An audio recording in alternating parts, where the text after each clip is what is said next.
Portal LC. Olá, Reverbere, episódio número 48. Esse é o seu podcast na área de licitação e contrato. Reverbere, o podcast do Portal LC. Estamos no nosso episódio de número 48. Seja muito bem-vinda, seja muito bem-vindo, porque nós hoje temos que falar sobre um tema que é fundamental para quem trabalha com licitação e contrato. Eu sei que você talvez nem tenha ouvido falar dessa norma que está em vigor para entes da União, especialmente, que é o Protocolo de Contratações Públicas do Mercosul. Esse é um acordo internacional do Mercosul que sim está em vigor, embora a gente não tenha falado muito dele e não tenha trabalhado em cima dele. Para isso, para a gente colocar esse assunto na nossa pauta, eu convidei aqui um querido amigo, um convidado muito especial, o professor Murilo Lubambo, que é especialista em política pública e gestão governamental, é coordenador de política comercial na Secretaria de Assuntos Internacionais e Desenvolvimento do Ministério do Planejamento e Orçamento, ou seja, ele trabalha lá no Ministério, no Ministério do Planejamento, exatamente com esse tema de acordos internacionais envolvendo aí o gasto público, como é o caso dos acordos de contratação pública. E o Murilo, ele é mestre e doutor pela University College de Londres, que é a UCL, a prestigiada Universidade UCL.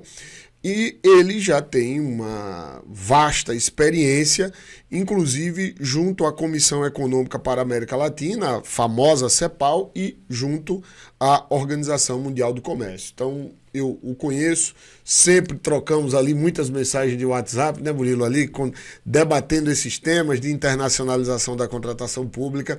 E hoje tenho a felicidade de ter o Murilo aqui. Obrigado, amigo. Valeu mesmo você ter aceito o convite e vir debater esse tema que é fundamental para a nossa contratação pública, porque a norma está em vigor. Nós vamos conversar sobre ela aqui, não parece, mas ela está em vigor. Muito obrigado e uma satisfação receber você aqui no Reverbere. Muito obrigado, professor Rafael, a satisfação é minha. E é sempre um grande prazer estar conversando sobre esse tema que é absolutamente fascinante, né? Sim, verdade. Envolvente, motiva. Verdade. E é outra dimensão de contratações públicas, diferente do que a gente está acostumado, né? Então, grande prazer estar aqui. Obrigado pelo convite. Eu acho que a gente pode conversar sobre esse tema. E para os ouvintes também, né? A gente pode aprofundar temas que não estão muito aí na mídia, ou não estão muito no debate, e seria sempre bom trazer aqui esse tema. O Murilo, e sabe o que eu acho interessante? É porque, primeiro, o acordo ele está em vigor. Nós vamos detalhar isso, tal. Ele está em vigor. Muitos órgãos estão fazendo licitações que deveriam estar de acordo com o acordo. Muitos órgãos estão fazendo contratações diretas e que deveria estar de acordo com o acordo, com o protocolo, e nós não estamos ainda observando. Então, gente, por que eu estou dizendo isso? É que parece que quando para o servidor público, para o agente público, que está ali no Ministério do Meio Ambiente fazendo uma contratação, que quando você fala de protocolo de contratação pública do Mercosul, parece que é algo distante, mas não. É algo que é muito próximo, é uma norma que vai incidir, e nós vamos falar já disso, em contratações que são muito comuns ao dia a dia da administração pública. Então, gente, eu chamo a atenção de vocês para isso. Eu vou começar falando, então, sobre esse cenário de internacionalização da contratação pública, porque, de fato, esse é um movimento que tem ocorrido. Nós temos alguns acordos internacionais o Brasil, a gente tem diversos, e o Brasil já tem alguns acordos internacionais, Murilo, que vincula a sua contratação pública, não é isso? Como é que está o contexto do Brasil em relação a esses acordos que tocam em temas de contratação pública?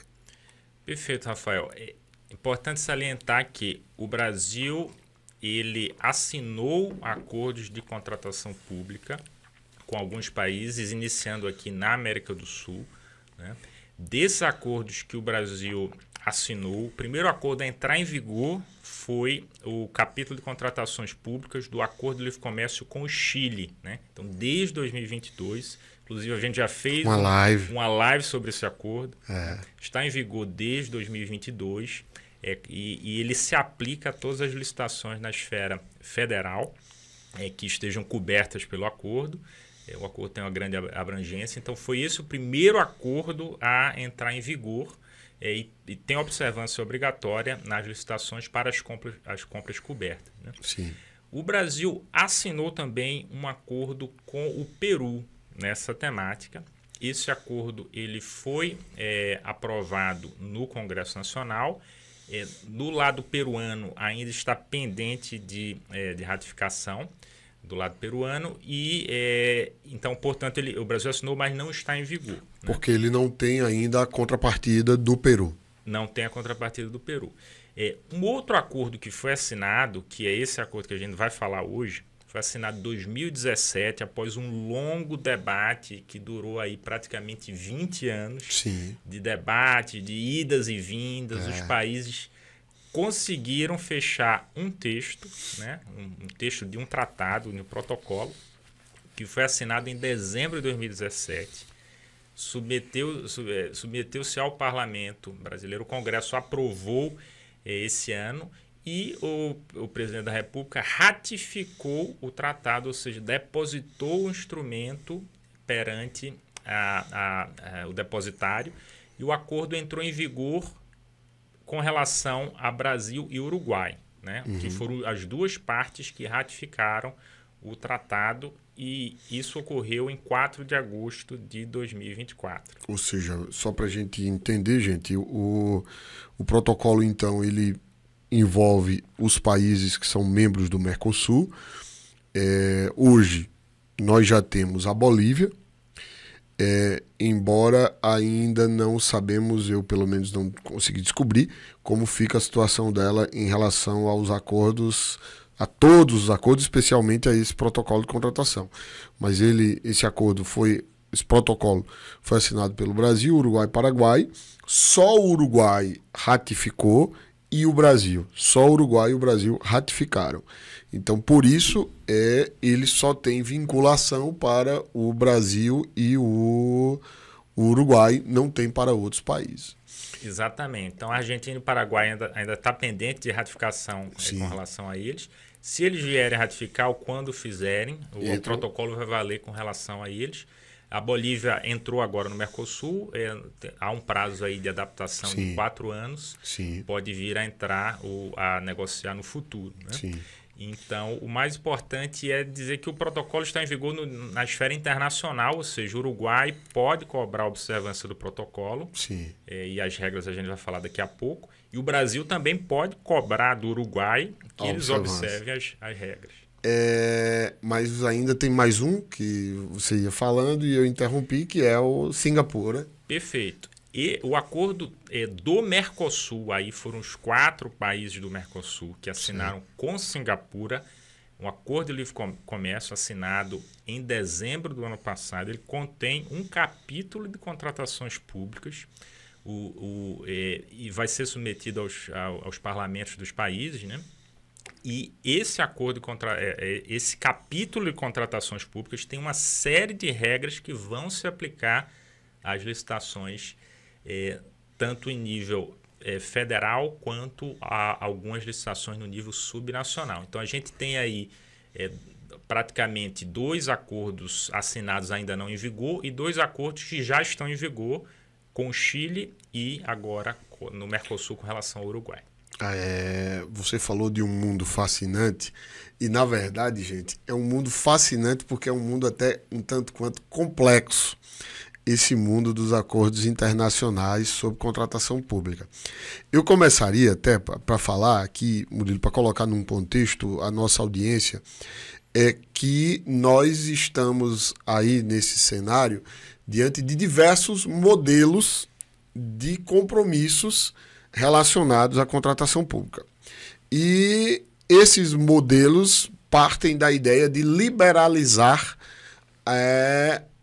o mercado público, que é admitir que empresas estrangeiras sejam tratadas no âmbito nacional, nas licitações, ao mesmo modo que são tratadas as empresas nacionais. Então, se vier uma empresa uruguaia aqui no Brasil, ela tem que ser tratada igual a uma empresa brasileira nessa licitação. Basicamente, é isso que ocorre nesses acordos. E como o Murilo disse, veja, a gente vai ter o Acordo do Chile, que é um acordo de livre comércio geral. E ele tem um capítulo lá, o capítulo 12 mais especificamente, que é um capítulo sobre contratação pública. O protocolo do Mercosul não foi assim. Por quê? Porque foi feito um tratado específico, que é o protocolo de contratações públicas do Mercosul. Ele não é um capítulo de um acordo geral, ele é um protocolo específico para liberalizar o mercado público no âmbito do Mercosul. Na Europa, a gente tem, por exemplo, uma diretiva específica, a diretiva número 2014-24/UE, que trata dessa temática. No acordo Brasil, melhor, acordo Estados Unidos, México, Canadá, você tem um acordo geral e um capítulo deles lá, o capítulo 13, que trata de contratação pública. Então, você vai ter diversos modelos e o protocolo do Mercosul foi isso aí. Eu queria que você sempre me deu esse contexto, trouxesse para a nossa audiência, como foi esse contexto de criação desse protocolo? Foi fácil? Você falou aí de 20 anos, mais ou menos por aí mesmo? Perfeito, excelente ponto. E o processo do Mercosul é um processo muito especial para o Brasil, né? A integração com a América Latina em geral está na nossa Constituição, a obrigação de se integrar com os países da América Latina. E o processo do Mercosul surgiu como iniciativa muito ambiciosa, né, que envolve a livre circulação de bens, serviços e todos esses fatores aí de mobilização de capital. Sim. No espaço do Mercosul. Então, um projeto abrangente que inclui várias áreas.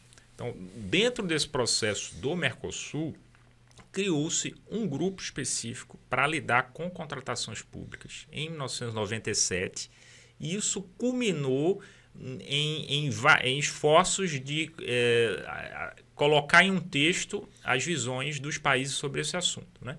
Houve uma iniciativa ali em 2003, essa iniciativa chegou a ser assinada, mas não entrou em vigor.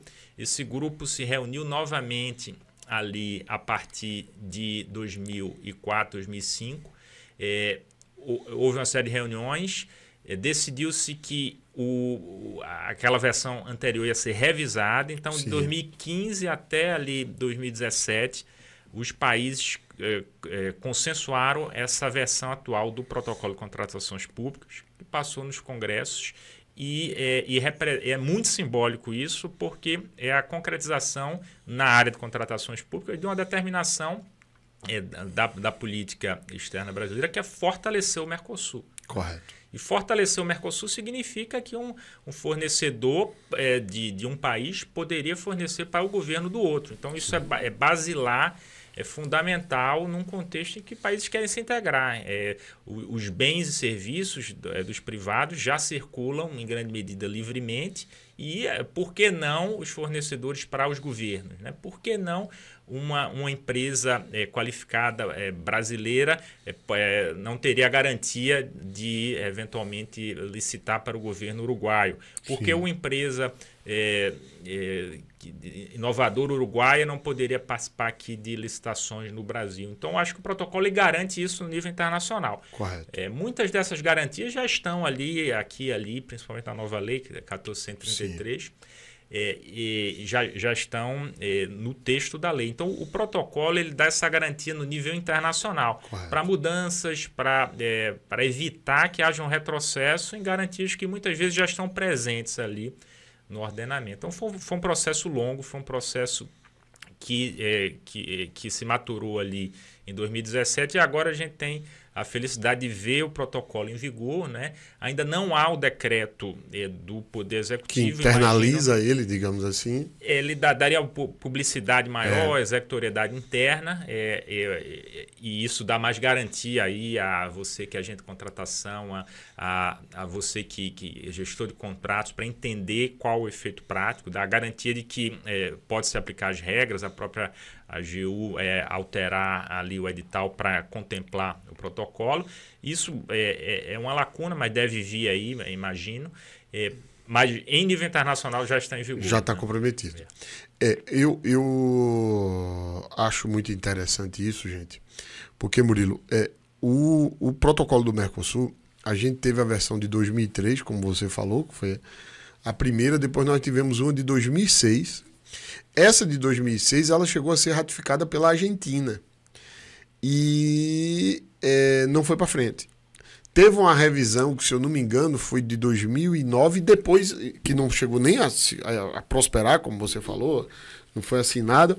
E tivemos essa de 2017, que agora chegamos ao ponto mais longe, até então, que foram 2 países do bloco ratificarem e depositarem o acordo.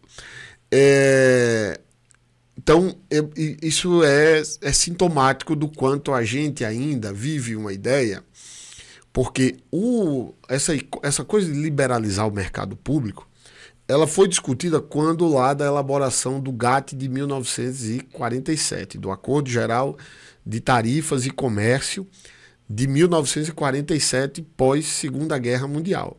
Os Estados Unidos levaram essa pauta. Nós vamos também dizer que os países têm a obrigação de tratar todos aqueles que são signatários do Acordo Geral de Tarifas e Comércio igual, tratar as empresas nacionais, tratar os estrangeiros igual tratam as nacionais na área de contratação pública. E o consenso foi que não, que a contratação pública deveria ser reservada e não iria ter esse compromisso de internacionalização desse mercado. Isso vai aí até a década de 60, quando a Bélgica faz uma reclamação dizendo que os Estados Unidos têm um Buy American Act, um ato que diz, olha, aqui a gente privilegia as empresas americanas. Faz a reclamação no GATT e os Estados Unidos dizem, eu quis liberalizar e vocês não quiseram. E aí começa a discussão e a gente tem no âmbito da OMC um acordo de 79.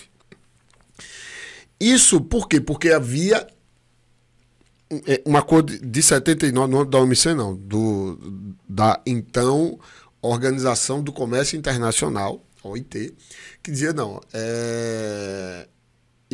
a gente quer manter aqui a contratação pública como uma área que ainda é opção dos países liberalizar ou não. Quem entrar no nosso acordo abriu mão dessa política pública de usar a contratação pública para o desenvolvimento nacional. O Brasil, desde sempre, foi nessa linha de usar a política pública, usar a contratação pública para o desenvolvimento das suas empresas. Só que isso tem cada vez mais perdido espaço. Quase todos os acordos internacionais, e você retratou isso muito bem, tratando aí do histórico brasileiro, hoje tem um capítulo de contratação pública. O acordo Mercosul-União Europeia tem um capítulo de contratação pública. Então, nós estamos chegando a esse ponto e o protocolo do Mercosul retrata a nossa resistência, e aí eu digo dos países latinos, da América Latina, a isso, mas que parece que está cedendo, né? Chegamos aí, como você bem falou, em 20 anos para poder chegar a esse protocolo, e que ainda vai só com 2 países, Brasil e Uruguai. Agora, o que eu perguntaria ele já está em vigor, mas ele incide em que ocasião? Qual é o critério? Uma contratação, uma dispensa de licitação no valor de 50 mil reais. Vai incidir esse tal desse protocolo ou não? Esse ponto é fundamental porque ele toca no conceito de contratação coberta, né? Nem todas as contratações são cobertas pelo protocolo do Mercosul. E esse é um ponto complexo que a gente não vai conseguir abordar tudo aqui nesse podcast. E um ponto interessante na discussão de contratação coberta é a capacidade de os países de colocarem exceções que preservem o seu espaço políticas públicas. Perfeito. Então, essa mudança de mentalidade foi menos no sentido de abrir mão de um espaço de desenvolvimento, mas no sentido de reconhecer que o próprio acordo permite isso se for bem negociado. Perfeito. Então, Verdade. no momento em que há uma resistência natural a você receber modelos impostos ou gestados no seio de organizações nos quais países já desenvolvidos têm ainda poder grande, essa resistência é natural. Mas no momento que você começa a aumentar o seu poder negociador e reconhecer, não, minha política de inovação é sagrada, eu vou colocar uma exceção. Minha política de micro e pequenas empresas, ela está basicamente, no caso do Brasil, em lei complementar e eu vou preservar. Então, no momento em que o acordo é bem negociado, você consegue, o país consegue preservar os espaços políticos de políticas que importam de fato. E não com o discurso de dizer que nada aqui vai ser liberalizado, até porque existem razões de orçamento, razões de custo-benefício que até exigiriam um aumento da competitividade. Então, esse equilíbrio foi basicamente encontrado aí. Então, voltando ao conceito de contratação coberta, não são todas as contratações, são contratações acima de um certo valor, ou seja, o protocolo, no caso do protocolo do Mercosul, são licitações acima de 95 mil direitos especiais de saque, que na cotação atual está mais ou menos 700 mil reais. Então, o que tiver acima de 700 mil reais no valor da contratação de bens ou serviços estaria coberto, ou seja, tem que cumprir com esses princípios básicos que você mencionou de tratamento nacional, regras específicas de nação mais favorecida, que vinculam eles têm aplicação bilateral, né? Correto. Então, essa faceta bilateral do acordo em que você não pode discriminar o fornecedor ou o bem ou serviço daquele país com quem você tem acordo. No caso do Brasil, com o Chile e o Uruguai. Então, é o princípio basilar, ou seja, sujeito àquelas exceções que a gente sabe, micro e pequenas empresas continuam sendo preservadas as compras só para empresas brasileiras. Política de inovação continua sendo possível fazer só com empresas de inovação brasileiras. Isso porque o protocolo resguarda esse tipo de política. Enquanto que uma contratação natural, dá um exemplo, uma empresa uruguaia vai fazer uma contratação, uma empresa competitiva uruguaia no setor de mobiliário de escritório. Vai fazer uma licitação, quer participar de uma licitação no Brasil, digamos, da Receita Federal. Ou seja, o protocolo garante essa participação, porque é um bem que não é sensível, ele não é resguardado, ele está coberto pelo acordo. Se a contratação for acima de 700 mil reais... O que é fácil de ser. O que é fácil de ser nesse tipo de produto, né? Então, o protocolo garante que a empresa uruguaia vai poder licitar, vai poder participar. Sei que nem ganha, mas a garantia de participação, né? É essa garantia basilar, né, que esses acordos dão, né? Você poder participar e ver quem é o melhor, quem vai ganhar, quem tem um produto de melhor qualidade, ou quem é mais inovador, ou qual produto que tem um custo-benefício melhor. Ou seja, não há exigência que seja o produto mais barato. E isso o protocolo deixa bem claro, né? Sim. Então, como princípio basilar é isso, contratações cobertas, o protocolo ele cobre praticamente todos os bens e serviços, pelo fato de, especialmente de ser aqui no Mercosul, né? Não faz sentido você delimitar bens e serviços, quando você quer integrar mais com os países aqui do lado. Então, e para entidades do Poder Executivo Federal, do Poder Legislativo e do Poder Judiciário, ou seja, todos os poderes estão incluídos no acordo. Então, licitações da Câmara dos Deputados, do Senado, licitações do Poder Judiciário brasileiro, acima desse valor, vão ter que cumprir com os requisitos do protocolo, e o principal deles é essa dimensão de não discriminar empresas dos países com os quais a gente tem o acordo. Isso é uma coisa que, como a gente falou, é muito complexa por conta do que o Murilo falou, gente, que está em vigor. Então quer dizer que se o município de Ipubi, lá no interior do nosso Pernambuco, for fazer uma licitação, ele tem que observar as regras do protocolo? Não, porque as licitações do município de Ipubi não foram negociadas nesse protocolo, ou seja, elas não são cobertas, o protocolo não incide para essas contratações.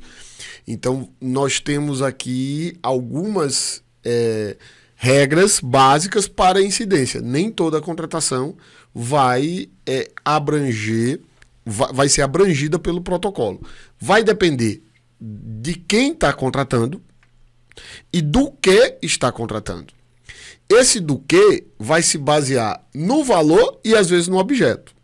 O que o Murilo falou do valor dos 700 mil é baseado numa ideia que na Europa se chama de interesse transfronteiriço. Que é óbvio, você pega uma licitação de 50 mil, como o exemplo que eu dei. A empresa que está no exterior, que está em outro país, para vir participar de uma contratação aqui, ela tem um custo. Para isso, ela tem que ter, para ela se candidatar em outro país, ela tem que ter uma escala que justifique ela fazer aquele negócio. Então, o interesse transfronteiriço é exatamente isso. Chegou num patamar que se estima que aquilo atrai o interesse das empresas estrangeiras. E aí passa a valer um acordo. 700 mil reais, porque são 995, né? Perfeito. Direitos especiais de saque, que é uma espécie de uma moeda, entre aspas, que leva em conta as 5 principais moedas do mundo. E ali tem um estimativo, um valor que você vai variando, tá? Então isso hoje é 700 mil. E obra, você me falava, que era 4 milhões, o que hoje daria aí algo em torno de 28 milhões de reais. Então, a licitação para obra de 28 milhões, ela vai já incidir o protocolo, se for ente da administração pública federal, porque os entes da administração pública federal estão todos abrangidos. É isso, né, amigo? Perfeito. Dando um exemplo concreto de obras públicas, as obras públicas brasileiras, incluindo as concessões precedidas de obras públicas, verdade, que passarem desse valor, em torno aí de 30 milhões na cotação atual, esse valor vai ser atualizado a cada ano pelo protocolo, eles têm que permitir que, nesse caso específico, empresas uruguaias participem. Dá um exemplo, e falando um pouco da competitividade ali, do incentivo da empresa que está fora de vir competir, né? Digamos ali uma licitação da Universidade Federal dos Pampas, ali na fronteira Brasil-Uruguai. Verdade. Santana do Livramento, por exemplo. Excelente exemplo. Uma empresa competitiva ali de construção, se for uma licitação para uma obra específica na universidade, acima de 30 milhões, por que não uma empresa uruguaia poder participar dela ali se ela está basicamente do outro lado da fronteira? Ou seja, rapidamente uma empresa pode se deslocar e se estabelecer lá, né? Ou seja, a ideia geral do protocolo é tirar todos os entraves desnecessários. Correto. Né? A gente está entraves ali que você vê, olha, não tem razão, isso aqui não é justificado, isso aqui só está para atrapalhar a empresa que está do outro lado da rua aqui e que quer competir aqui e competir nos méritos, né? Pode ser que nem ganhe, mas é isso. Então, pensando ali na cidade, em Aceguá, por exemplo, uma licitação de um serviço de limpeza ou o vigilância na delegacia da Receita Federal, né? Foz do Iguaçu.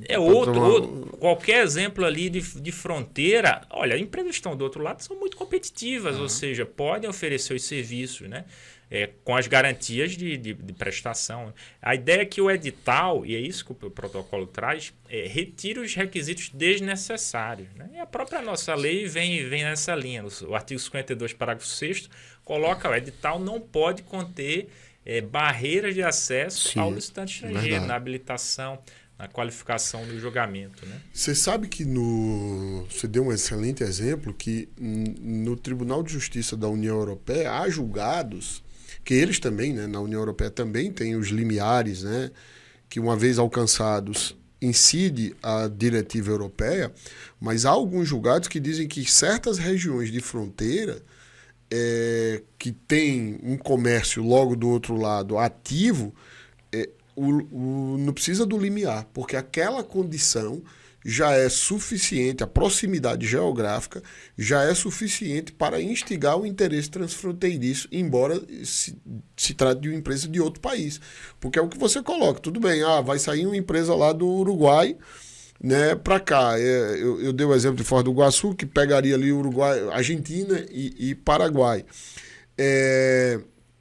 Então, supondo que a Argentina ratificou o acordo, não é muito diferente de uma empresa brasileira que está no município perto de Foz do Iguaçu para uma empresa argentina que está ali no município de Porto Iguaçu.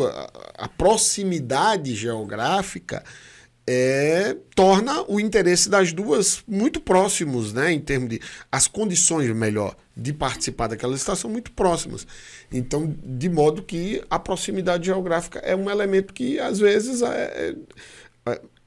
leva, e isso acontece na União Europeia, até mesmo a desconsiderar o limiar e dizer, não, isso aqui vai incidir independentemente do limiar. Né? Claro, nós não vamos chegar nesse patamar, né? Acredito que não. A União Europeia tem muito mais intensidade nesse aspecto, né?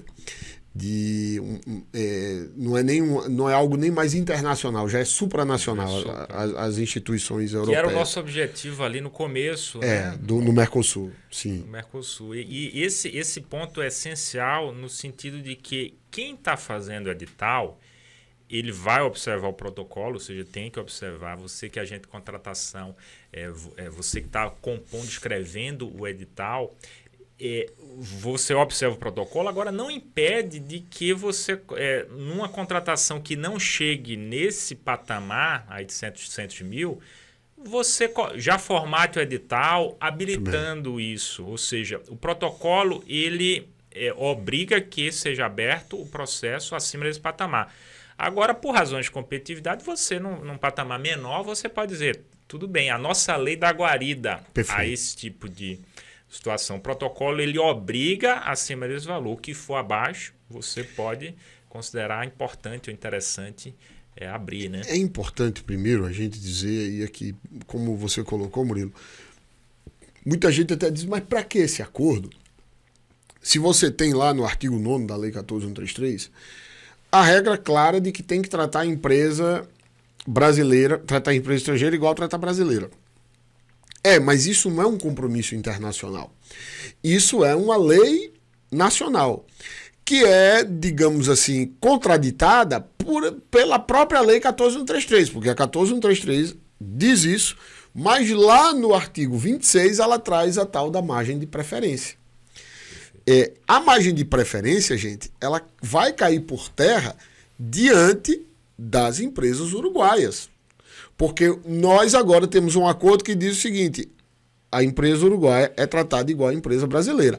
O próprio artigo 26 tem esse caso, lá dizendo que a margem brasileira é dada às empresas de países oriundos do Mercosul, desde que haja reciprocidade, que seria o caso. Até o Murilo falou uma coisa que é muito importante, o anexo 6 desse protocolo, ele tem as notas gerais, que é onde ele tira ali alguma coisa aqui e acolá. Por exemplo, o Uruguai tem direito à margem de preferência diante do Brasil em caso de obra. Perfeito. Ele tem lá a preferência a dar uma margem. O Paraguai também tem, não só para obra, tem para tudo. Então, percebam só que o que nós temos agora é um acordo internacional que limita a lei brasileira. Pelo artigo 9º da 14133, está dizendo que garante tratamento nacional ao estrangeiro, só que pode vir uma lei depois e excetuar aquela regra, que era o que acontecia com o artigo 26. E aí, o que eu queria só trazer, Murilo, aqui, atenção, gente, não é só essa coisa de tratar igual. É que para tratar igual, se preocupou, a norma preocupa-se não só com aquilo que se chama de discriminações explícitas, mas também com as discriminações implícitas. Aquelas discriminações veladas, de modo que o acordo traz regras sobre especificação técnica. O protocolo traz regras sobre as condições de participação, requisitos de habilitação, em outras palavras, para traduzir para o termo que a gente usa aqui. E é nesse ponto que o Murilo está chamando a atenção de vocês. Olha, não é só dizer, ó, Uruguai, pode vir aqui. Não, é porque você tem regras de especificação técnica diferentes das regras brasileiras. Você tem regras sobre critério de habilitação, em certa medida, que até, como você disse, a regra brasileira comporta, mas tem que ter uma adaptação. Tem regras sobre prazo. Eu escolhi essa porque ela é mais palatável para todo mundo entender. Por exemplo, o artigo 19 do protocolo, número 2, tem lá dizendo o seguinte: cada entidade concederá um prazo mínimo de 25 dias corridos, não são úteis, entre a data da publicação do aviso de contratação pública e a data final para apresentação das ofertas. Então vamos falar aqui de um caso de um pregão para comprar mobiliário. Esse vai ser um pregão para bens, bem comum. O prazo que a lei diz, mínimo a ser observado, são 8 dias úteis, o que deve dar aí, no geral, coisa de 10 dias corridos, digamos assim. 10, 11 dias corridos, a depender da situação. Mas quando incidir o protocolo, você não tem que dar só 8 dias úteis, você tem que dar 25 dias corridos. Vocês estão entendendo que é isso que o Murilo está falando, essa adaptação, essa coisa que é simples, é um prazo simples. E eu estou dando um exemplo, existem diversos outros exemplos. Esse exemplo é muito elucidativo no sentido de que a outra dimensão do acordo, ela não é bilateral, ela é normativa, ou seja, ela está regulando o edital, independente aqui no caso de a empresa uruguaia querer participar ou poder participar. Perfeito. Essa dimensão normativa não envolve discriminação especificamente. Ela envolve o que é que o edital tem que ter se Correto. A compra for coberta. Correto. Mesmo que o Uruguai, a empresa uruguaia não participe, mesmo que não haja bens e serviços uruguaios passíveis, porque essas regras incidem na construção do edital, né? E esse exemplo do prazo é fundamental, né? Como equacionar esse prazo, quais são as hipóteses que você pode reduzir esse prazo. Sim. O prazo de recurso, né, de 7 dias corridos também. Sim, como verdade. É que se equaciona aí do dia, da data da impugnação, ou seja, a contagem do prazo é diferente, da data do conhecimento da situação. Então, esse tipo de detalhe, que são super complexos, esse tipo de detalhe ressalta a dimensão normativa, né? Correto. Que é a outra principal função desses acordos, né? As regras, por exemplo, de especificações técnicas, né, são mais estritas do que a nossa lei. Então, a gente vê no protocolo, não tem nenhuma regra que é em contraposição pura. Existem possibilidades que a nossa lei interna dá que o protocolo restringe um pouco. Perfeito. Então, o que valeria aí numa análise jurídica seria talvez a regra mais restrita para você cumprir com as duas, né? O Correto. objetivo é que você cumpra com a legislação e com a lei especial para aquele tipo de edital coberto, né? Eu diria que, por exemplo, na questão do prazo, você observar o prazo do protocolo, você não descumpre a lei brasileira, porque o prazo mínimo na lei brasileira é 8 dias úteis e o protocolo fala em 25. Se eu dou 25, eu estou cumprindo os 8 dias úteis, que são mínimos. Mas você traz bem o exemplo da especificação técnica. O Brasil não tem uma regra, que é o que os acordos internacionais têm, que é a especificação técnica deve ser baseada nos requisitos funcionais e no desempenho. Então, vamos pensar no carro. Antigamente, a gente falava em carro, o que é que a gente falava? O carro é motor o quê? 1.0, 1. Esse fator do motor, ele era muito importante.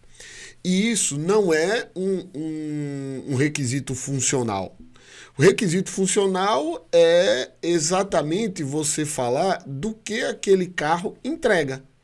É um carro que ele tem caçamba e, por isso, ele permite você transportar algum tipo de material que você não transporta num carro que não tem aquela caçamba. Então, eu vou transportar areia, esse é o requisito funcional. Pensar numa impressora. A impressora, ela imprimia. Hoje, ela tem vários requisitos funcionais. Ela imprime, ela pode tirar cópia, fazer a cópia, ela pode digitalizar o documento. Esses são os requisitos funcionais. Porque, geralmente, quando você vai pela especificação técnica, eu quero uma impressora feita com tal material, você consegue direcionar isso para determinadas regiões. Então, é nesse sentido que os acordos vão e dizem assim, olha, não, tem que tratar dos requisitos funcionais e do desempenho. Então, a impressora, eu consigo imprimir tantas páginas por minuto. A impressora tem que fazer no mínimo isso. Ela vai fazer uma digitalização, tem que ter tal resolução. Isso é desempenho. E isso é exatamente para que não ocorra discriminação. E esse é um ponto que está na linha do que você alerta. Perfeito. A discriminação velada, como você menciona, né, são pequenos detalhes ali. Correto. Que resultam numa discriminação ali de um entre o outro e que podem ser prejudiciais ao processo, né? Correto, perfeito. Outra dimensão normativa são aquelas hipóteses de contratação direta. Perfeito. Né? Isso a vedação para que não haja contratação direta fora das hipóteses do protocolo. Perfeito. Que muitas das vezes se coadunam com a 1433, apesar da linguagem ser diferente. Então, o que cabe aí é uma análise fina da linguagem, ou seja, interpretação de tratados, com a linguagem da 1433, para se adequar às justificativas, né? Ou seja, a gente tem que se adequar às duas linguagens ali, né? Eu já vou te dizer uma que na doutrina internacional já se questiona, porque é interessante que essa está no ordenamento dos países, mas não está nos acordos internacionais, que é a contratação por inexigibilidade do notório especialista. A gente não tem essa hipótese no protocolo. E ela entraria aí nos R$700 mil. Então, você imaginar o que se discute, mas esse é o tipo de coisa que não se cuidou porque essas contratações dificilmente são abrangidas em razão dos valores, que não são contratações com valores tão altos. Não sei. É um ponto a se trabalhar, né? Notório especialista, inexigibilidade, até porque o vocábulo é diferente. Não existe essa distinção no protocolo e nos demais acordos internacionais, como o do Chile e qualquer outro que você veja no mundo, entre a tal da inexigibilidade e a dispensa. Esse é um conceito brasileiro. Quase eu não consegui achar até hoje de onde nós tiramos isso. Acho que, não sei se foi invenção brasileira, mas eu não encontrei até hoje um paralelo no direito comparado para essa ideia de inexigibilidade e dispensa de licitação. Então, esse é um ponto que eu acho que nós vamos ter alguma dificuldade, você tem razão. Existe necessidade de fazer um transcaption aí, né, de termos.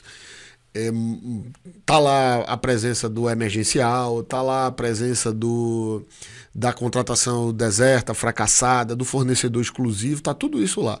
Mas nem todas elas estão lá. E aí isso vai demandar um certo cuidado. Apesar de que tem certas coisas que nós tratamos como contratação direta, mas que na verdade são excluídas do protocolo, como por exemplo, questões relacionadas à segurança, à defesa nacional, está excluído do protocolo. Então ela nem é abrangida pelo protocolo, embora não seja tratado como uma hipótese de contratação sem licitação. E Outra exclusão muito interessante, que é particular aqui do protocolo em comparação com outras, é o foco em medidas ambientais, né? Você não vê isso nas contratações públicas da OMC de forma tão explícita. Sim. E isso permite, por exemplo, que por razões ambientais uma contratação seja restrita ali se isso envolver algum impacto ambiental, por exemplo, o próprio transporte da mercadoria. Sim. Ou seja, o protocolo está afinado com as tendências de requisitos ambientais, requisitos de eficiência, tanto do produto em si, como o produto é feito e como o produto é colocado no mercado. E um outro ponto muito interessante, que aí responde algumas críticas que são até naturais, é o caso de empresas que se beneficiam desses protocolos para colocar seus produtos. Por exemplo, uma empresa, digamos, asiática, de baixo custo, que se instale no Uruguai e tente se passar como empresa uruguaia, como produto uruguaio. E o protocolo tem dispositivos para impedir isso. Então, foi uma situação que foi pensada nesses últimos 20 anos. Né? Sim. Então, dá para você dizer, olha, essa empresa ela não é uruguaia por causa disso, aquilo, outro, apesar de estar registrada lá.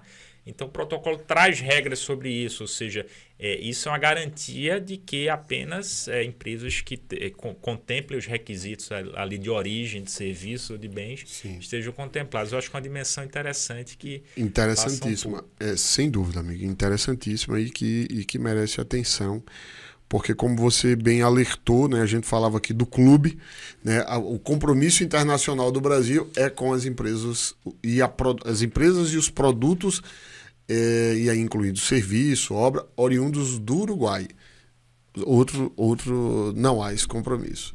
Gente, veja, é um episódio para a gente chamar a atenção, porque é uma norma e que demanda aqui muito tempo. Na verdade, demanda um curso. Nós podemos fazer um curso sobre o protocolo de contratações públicas do Mercosul. Mas eu acho, amigo, que você já trouxe aqui uma grande contribuição. Quero agradecer a sua participação. Foi muito bom. E para chamar a atenção de todos, né, da relevância dessa norma que já está em vigor no Brasil.